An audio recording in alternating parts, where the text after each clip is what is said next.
Hello everyone. Today is the 4th of November 2024, and I'm still going through my dream and vision journals, and I found a couple of visions that I thought you'd be blessed by hearing. And so in this first vision, Jesus came to me in a vision during worship at church, and I knew in the vision that he was wearing the armor of God.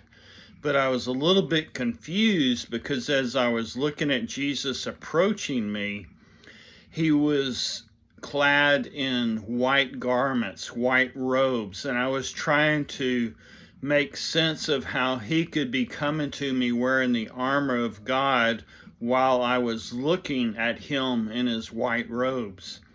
And then the Holy Spirit spoke and helped me understand that I was looking at the armor of God from the perspective of man, that I needed to look at the armor of God from the perspective of heaven, that I should not look at the armor of God from the perspective of human perspective, looking only upon the outward appearance. And then as the Holy Spirit spoke those words and understanding came to me, the clothing that Jesus was wearing began to change before my eyes.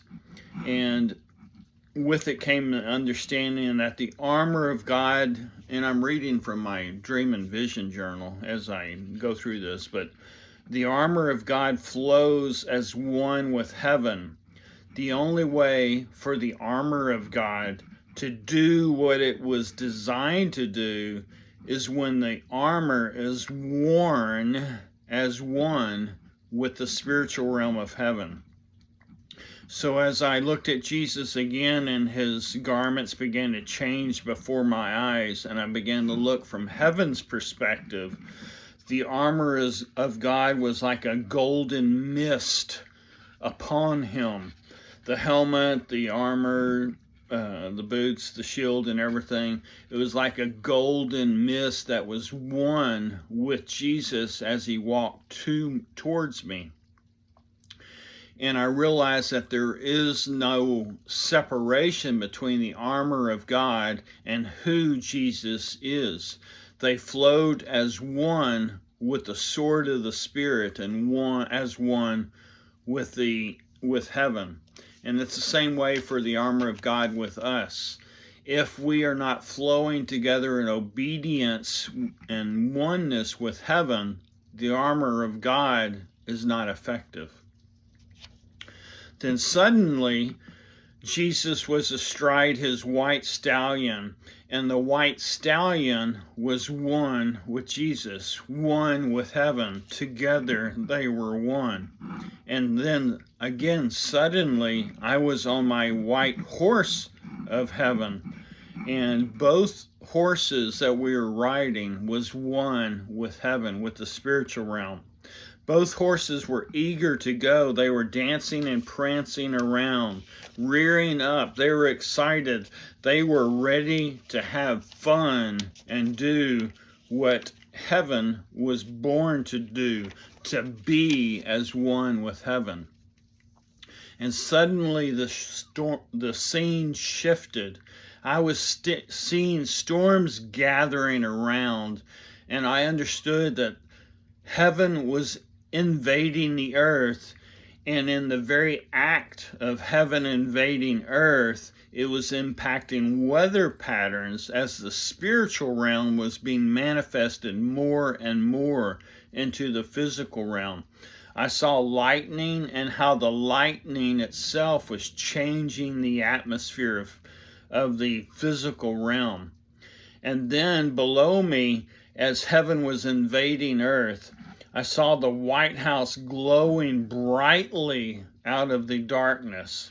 It was surrounded by darkness, however, and I saw that darkness was especially dark around the UN building in New York. As I continued to watch and as I continued to ride my horse alongside Jesus, I saw that the prayers of the saints were having an impact on the nation. It was influencing weather patterns.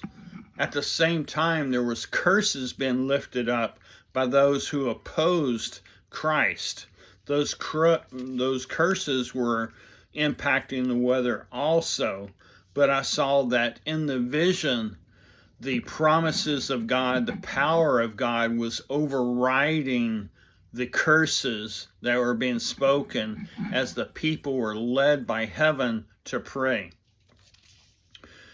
And throughout this part of the vision, I heard the repeated warning: storms are going to be here. They are building now. Do not fear the storms. The storms are actually cleansing the air. The storms are changing the environment. It is important to pray when we have storms and weather patterns, and our prayers can change the environment, the storm itself. And then another vision that I found that I thought you might find interesting was a vision that, again, came during worship at church. And I was looking at a sea of water with stepping stones at the top of the water. And each stone that I was looking at was gray in color.